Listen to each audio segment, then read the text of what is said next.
같이 사도신경으로 신앙 고백 드리겠습니다.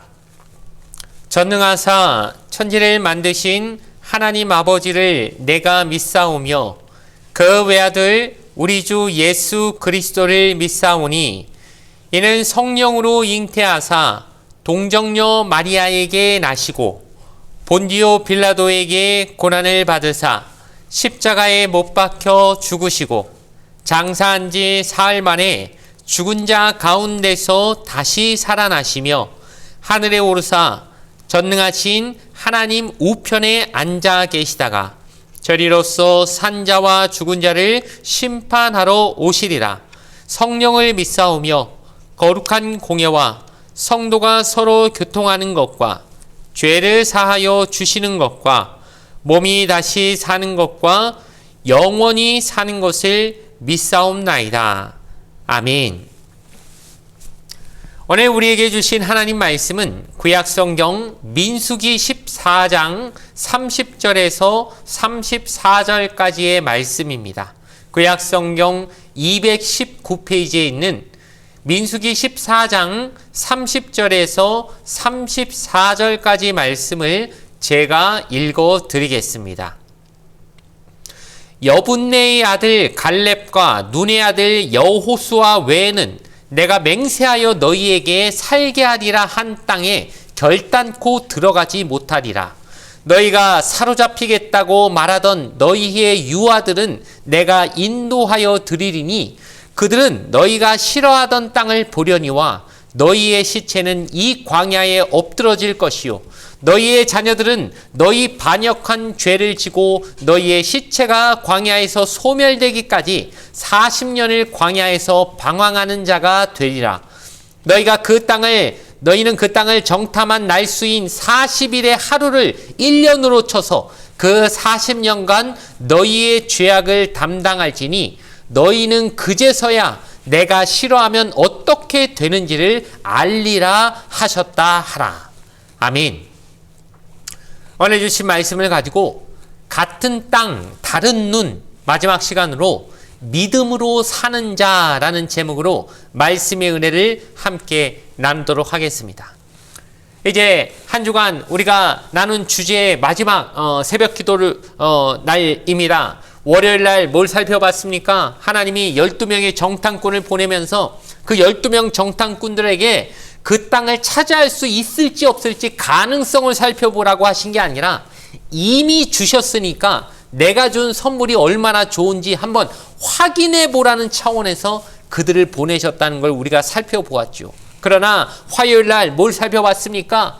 같은 땅을 보고 왔는데도 전혀 다른 눈을 가진 두 가지 보고를 우리가 살펴보면서 왜 이런 차이가 나느냐?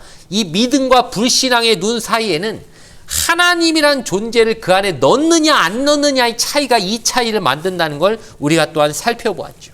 그리고 수요일 날에는 그 보고 중에 하필 이스라엘 백성들은 10명의 다수의 보고를 받아들여서 그 땅은 절대 차지할 수 없는 땅이라고 믿어버리고 그리고 나서는 애굽으로 돌아가야겠으니 하나님이 세운 지도자 저 모세는 우리가 인정하지 않겠다. 새로운 지도자 세워서 우리가 하나님이 우리를 여기까지 이끌어 오신 그 모든 것 다 무시하고 반역하면서 애굽으로 돌아가겠다라고 말했던 것을 우리가 살펴보았습니다. 그리하여 하나님의 진노가 일어나고 그리하여 어제 우리가 살펴본 것은 모세가 또 한 번 하나님 앞에 바짝 엎드려가지고 그 중보하여 기도했기 때문에 하나님이 또 한 번 용서해 주시는 장면까지 우리가 살펴보았고 오늘은 드디어 이 이야기의 결말을 우리가 좀 살펴보려고 합니다.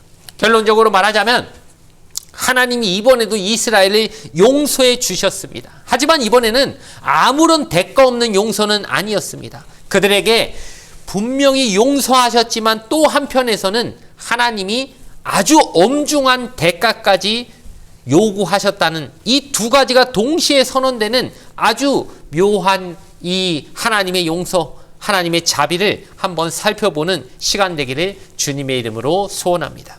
첫 번째로 생각해 볼 것은 하나님이 하시는 이번에는 그 대가를 하나님이 분명히 얘기하시는 용서를 하신다는 사실, 이것을 생각해 보길 바랍니다. 하나님이 이렇게 말씀하시죠. 너희는 너희가 불평한 이 광야에서 너희의 시체가 다 쓰러질 것이다. 너희 중에 20세 이상 계수된 자는 그 나를 원망했던 그 자들은 아무도 그 안에 들어가지 못할 것이다 라고 하나님이 그렇게 일종의 심판을 선언하십니다. 즉 20세 이상 출애굽 1세대로 구분되는 사람들은 한 명도 약속의 땅에 들어가지 못할 것이다. 물론 두 사람은 빠지죠. 그래 어쨌든 전체적으로 그들은 못 들어간다는 겁니다. 자, 그것이 그 기간에 하나님이 40년으로 계수를 하시는데 이유가 뭐냐? 너희가 정탐한 날 수를 하루를 1년으로 내가 계산하겠다. 그래서 40년간 너희의 죄악을 대가를 치러야 될 것이다. 즉 40일 동안 정탐한 땅에 대해서 악평을 하고 하나님 앞에 반역했던 죄를 하나님은 광야 40년으로 그 값을 톡톡히 받아내시겠다라고 하나님이 이번에는 선언하시는 겁니다. 이게 다 무엇입니까? 하나님 앞에 불신앙했던 대가가 얼마나 뼈저린지를 여기서 우리가 확실히 배우게 되는 것이죠. 이스라엘 민족이 당한 그 40년의 광야 생활이 우리에게는 아주 반면 교사로서 하나님이 성경을 우리에게 이 내용들을 우리에게 알려주시는 이유가 목적이 무엇이겠습니까? 지금 현대인들에게 이 내용이 무슨 의미가 있겠습니까? 바로 그들이 당했던 그 40년 광야 생활을 우리가 목도하면서 우리는 그러지 말아야 되겠다는 교훈을 받지 못한다면 우리는 이 말씀을 헛되게 읽는다는 것을 꼭 기억해야 할 것입니다. 그러나 하나님이 그 가운데서도 심판만을 말씀하시는 게 아니라 역시나 그 심판 안에서도 하나님의 자비도 같이 선언하신다는 것을 우리는 꼭 기억해야 합니다. 그래서 30절 말씀을 보면 갈렙과 여호수아만큼은 그 땅에 들어가게 될 것이고 38절에도 재확인합니다. 그 땅을 정탐하러 갔던 자들 중 눈의 아들 여호수아와 여분네의 아들 갈렙은 살았더라. 즉 백성들은 돌을 들어서 그 두 사람을 치려고 했지만 오히려 하나님은 그 두 사람만큼은 반드시 약속의 땅에 들어갈 수 있게 하나님이 보장해 주셨다는 겁니다. 게다가 그 두 사람뿐만이 아닙니다. 1세대는 다 약속의 땅에 못 들어가지만 하나님이 그들의 자손들까지 포기하신 건 아니었습니다. 그래서 31절에 이렇게 말하지요. 너희가 사로잡히겠다고 한 너희의 유아들은 내가 인도하여 드리리니. 여러분 얼마나 아이러니합니까? 지금 백성들이 하나님 앞에 반역을 저지르려고 할 때 그들의 핑계가 무엇이었냐면 우리 자식들이 우리 처자들이 저 가나안 땅 함부로 그 차지하려고 했다가는 다 사로잡혀서 노예가 돼버릴 겁니다. 우리 그럴 수는 없지 않습니까? 그러니까 우린 다시 애굽으로 돌아갈 겁니다 라고 하면서 나름의 명분과 핑계를 댔던 그들의 자식들을 하나님은 전혀 버리지 않으셨다는 거죠. 야, 너희 자식들 핑계 대지 마라. 너희 자식들 내가 책임질 거니까 너희나 광야 돌아다니다가 너희는 광야에서 다 죽고 아무도 가나안 땅 못 들어갈 거야. 하지만 너희 자녀들은 가나안 땅 내가 들여보낼 거야. 나 만군의 야훼 하나님이 너희 자녀들 책임질 테니까 너희 자녀들 함부로 핑계대지 마라고 하나님이 그 1세대들의 불신앙에 대해서 엄히 꾸짖으시면서 그러나 그들의 죄까지 너희 자손들 망하게 하진 않을 거야. 너희 자손들은 내가 약속으로 이끌어 갈 거야 라고 하나님이 하시는 것이죠. 여러분 꼭 기억하시기 바랍니다. 간혹 이게 목회를 하다 보면 어떤 분들이 자기 자녀를 핑계로 하나님 앞에 불신앙의 명분을 삼는 경우가 있습니다. 아유, 나 혼자면은 그냥 나도 하나님 앞에 믿음으로 살 건데, 아유, 나도 우리 자식들 먹여 살려야 되고, 우리 다 애들 공부도 시켜야 되니까 내가 그래서 참 그게 주일날 못 쉬고, 교회도 못 나가고, 참 그 목사님 이해해달라고 막 그런 식으로 말하시는 분들이 있는데, 여러분 이 말씀에서 우리가 진짜 깨달아야 될 것이 있습니다. 내 자식 내가 키우는 거 아닙니다. 내가 보장하는 거 아닙니다. 하나님이 책임지시고 하나님이 그들의 삶을 이끌어 가실 것입니다. 감히 그들을 핑계로 하나님 앞에 불순종의 명분을 삼는 것 얼마나 하나님 앞에 이게 죄된 것이란 걸 우리가 이 말씀에서 좀 깨달아야 됩니다. 하나님이 그래서 말씀하시는 겁니다. 너희 이스라엘 백성들아, 니들이 그렇게 걱정하고 사로잡힐까 봐 염려했던 너희 자식들 걱정 하나도 할 거 없다. 오히려 걔네들은 가나안 땅 들어간다. 하지만 너희는 못 들어간다. 너희는 나를 믿지 않았고 불신앙하고 나에게 반역했던 너희들은 아무도 그 땅에 못 들어갈 것이다라고 하나님이 여기서 확실하게 하나님의 뜻을 가르쳐 주셨다는 것이죠. 그러니 이 말을 듣고 또 이스라엘 백성들이 얼마나 아이고 대고 슬퍼하면서 또 하나님 앞에 아이고 잘못했습니다. 우리가 그 하나님 말씀하신 그 땅을 차지하러 이제 또 올라가겠습니다 하고 되지도 않은 것도 뒷북치는 행동들을 합니다. 이제 올라가서 그 땅 차지하겠다고 하니까 하나님이 아유 하지 마라 말리는데 모세도 말리는데 그냥 또 고집 부리고 가가지고 또 싸우다가 이번에 아주 그냥 아말렉 사람들하고 가나안 사람들한테 철저히 깨져가지고 패해가지고 도망 나오는 모습을 보게 됩니다. 여러분 제발 좀 오해하지 말아야 되는 게 순종도 때가 있는 겁니다. 타이밍이 있는 겁니다. 여러분 진짜 이거 중요합니다. 아무 때고 순종하면 다 되겠지 우리 그렇게 생각하지 말고 순종도 하나님이 명령하신 그때 해야 순종이지 그 다 버스 지나가고 나서 손 든다고 이제는 내가 순종하겠습니다. 하나님 가나안 땅 이제 들여보내주세요 하고 이스라엘 민족이 나중에 뒷북치듯이 가나안 땅 침공해봤자 이건 순종이 아니라 하나님 입장에선 완전히 고집 부리는 걸로 하나님 보이시기 때문에 도와주지도 않으셨고 그래서 철저히 패해가지고 도망 나오는 그런 또 비참한 모습을 연이어 우리가 보게 됩니다. 이걸 통해서 우리가 오늘 생각해 볼 것, 오늘 말씀의 좀 결론 부분이 무엇이냐면은 결국 하나님이 1세대 그 이스라엘 출애굽하여 나온 사람들이 어찌 보면 그 광야에서 태어난 2세대들보다 얼마나 많은 경험을 했습니까? 그들은 하나님의 이적을 직접 경험했지요. 막 애굽에서 10가지 재앙도 다 어떻게 일으키시는지 다 봤고 홍해가 막 갈라지는 것도 경험했고 만나와 메추라기를 먹는 경험도 했고 시내산에서 하나님의 놀라운 임재도 경험했는데 그렇게 많은 경험이 그들의 신앙을 보장해 주지 않았다는 겁니다. 그러니 우리가 체험도 중요하고 경험도 중요하지만 진짜 중요한 건 믿음은 하나님의 말씀을 붙잡는 것이고 하나님의 약속을 믿는 게 믿음이지 내가 눈으로 뭘 봤네 뭘 들었네 아무리 한다고 체험 많이 한다고 그게 믿음으로 연결되는 건 아니라는 걸 우린 꼭 기억해야 합니다. 결국 갈렙과 여호수아가 나머지 10 정탐꾼 그리고 그 광야에 들어가지 못한 수많은 이스라엘 1세대와 달랐던 것은 하나님의 약속을 믿었고 하나님이 우리에게 주시겠다고 한 그 약속한 땅인데 안 주실 리가 있느냐 가서 차지하자 저들은 우리의 먹이다 라고 하면서 하나님의 시각으로 바라봤기 때문에 그들은 그 땅을 차지할 수 있다라고 하나님을 주어로 놓고 현실을 바라봤기 때문에 그들의 눈은 달랐다는 것. 같은 땅을 보았지만 다른 눈으로 그 땅을 바라볼 수 있었다는 이 사실을 꼭 기억하는 저와 여러분 되어지길 바랍니다. 그리하여 우리가 정말 중요합니다. 어떤 사람들은 이렇게 말하기도 합니다. 이스라엘 민족이 장정만 60만이나 되는 사람들이 애굽을 나왔는데 고작 가나안 땅에 그럼 들어간 사람들은 여호수아 갈렙 2사람밖에 없다는 말입니까? 그렇다면은 하나님 나라 들어가는 게 천국, 가나안 땅이 영적으로 천국이니까 천국 들어가기가 그렇게 어렵다는 얘기네요.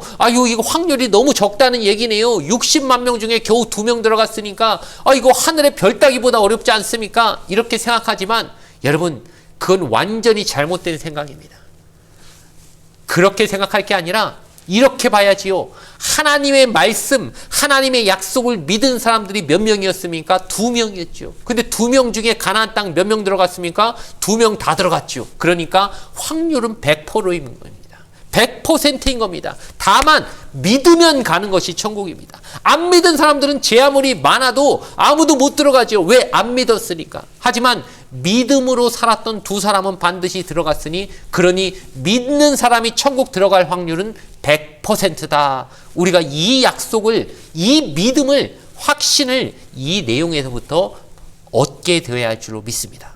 말씀의 결론을 내립니다. 여러분 우리가 한 주 동안 이 가데스 바네아 사건을 살펴보면서 우리가 이 2가지 사건이 참 이 광야에서 일어난 대표적인 하나님 앞에 큰 죄를 지은 사건으로서 지난번에 금송아지 사건, 오늘은 이제 이번 주에는 가데스 바네아 정탐 사건을 살펴봤는데 이 사건이 참 데칼코마니처럼 이렇게 참 이렇게 서로 대응되는 부분이 많이 있습니다. 금송아지 사건은 출애굽 초창기에 일어난 시내산에서 일어난 하나님 앞에 큰 실패였다면 가데스 바네아 사건은 이제 한 2년 동안 광야를 돌다가 하나님이 가나안 땅 코앞까지 이르게 하셔서 이제 딱 들어가기만 하면 되는 그 마지막 어떻게 보면 종착지와도 같은 거기서 또 일어난 실패 사건이라고 우리가 말할 수 있습니다. 두 개 다 하나님 앞에 큰 불신앙을 보여드려서 하나님의 진노를 일으켰지요. 그래서 두 번 다 모세가 하나님 앞에 철저히 엎드려서 중보하여 기도하면서 하나님의 진노를 어떻게든 막아내려고 하였지만, 그래서 결국 하나님의 진노가 풀리긴 했지만, 이번 주에 살펴본 가데스 바네아 정탐 사건은 그럼에도 하나님이 10번째 너희가 나를 이렇게 능멸하고 멸시한 것에 대해서 대가를 지불해야 된다 하면서 40년 광야 방황의 그 대가를 치르게 하셨다는 것을 우리가 또한 살펴보았습니다. 그러니 우리가 정말 귀하게 생각해야 할 것은 무엇입니까? 믿음이 얼마나 중요한지, 믿음으로 살아야 되지. 성도는 이 불신앙을 하게 되면 하나님을 어찌 보면 하나님의 이름을 먹칠하는 것이고, 하나님의 자녀된 우리가 하나님을 믿지 못하고 신뢰하지 못한다는 것은 그 자체가 하나님의 이름을 먹칠하는 것이 되기 때문에 하나님 앞에 큰 책망을 듣게 되고, 그것이 바로 하나님 앞에 이렇게 용서는 해주시겠지만 반드시 대가를 지불할 수 있게 된다는 사실을 꼭 기억하면서 두렵게 여기면서 여호수아와 갈렙처럼 하나님이 살아계시고 하나님의 약속은 반드시 이루어질 것, 하나님께서 주어가 되는 믿음을 가진 사람들, 그 사람들이 되어 이 세상 사람들이 아무리 하나님을 믿지 않고 불신앙의 눈으로 세상을 바라본다 할지라도 우리는 하나님이 살아계시고 하나님의 약속을 붙잡는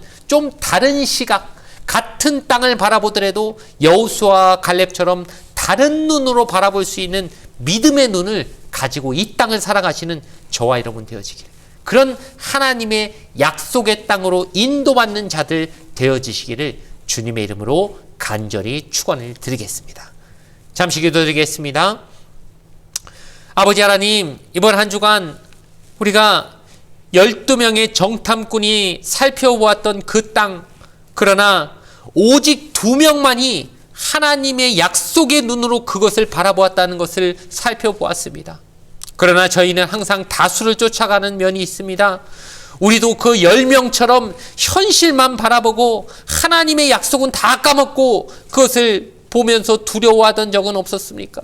그래서 결국 불신앙의 모습으로 하나님께 반역했던 우리의 삶은 아니었는지 이 시간 돌아보게 하여 주시옵소서. 그러나 주님, 그 반역했던 이스라엘도 포기하지 않으시고 모세의 간구와 중보를 들으시고 결국 이스라엘을 버리시는 게 아니라 다음 세대는 하나님이 책임지시겠다고 약속을 이뤄가시는 것을 우리가 살펴보았습니다. 그러니 우리도 자꾸 우리의 불신앙을 핑계대지 말고 눈앞의 현실만을 바라보지 말고 하나님의 약속을 붙잡고 또한 우리를 위하여 날마다 중보하여 주시는 예수 그리스도의 그 중보의 기도를 우리가 의지하며 온전히 믿음으로 그 약속의 땅을 향해 오늘도 뚜벅뚜벅 걸어나가는 믿음의 사람들, 그런 삶을 살아가게 하여 주시옵소서. 감사드리며 거룩하신 예수님의 이름으로 기도드리옵나이다. 아멘. 주기도문으로서 예배를 모두 마치겠습니다. 하늘에 계신 우리 아버지여, 이름이 거룩히 여김을 받으시오며 나라가 임하시오며 뜻이 하늘에서 이루어진 것 같이 땅에서도 이루어지이다. 오늘 우리에게 일용할 양식을 주시옵고 우리가 우리에게 죄 지은 자를 사하여 준 것 같이 우리 죄를 사하여 주시옵고 우리를 시험에 들게 하지 마시옵고 다만 악에서 구하시옵소서. 나라와 권세와 영광이 아버지께 영원히 있사옵나이다. 아멘.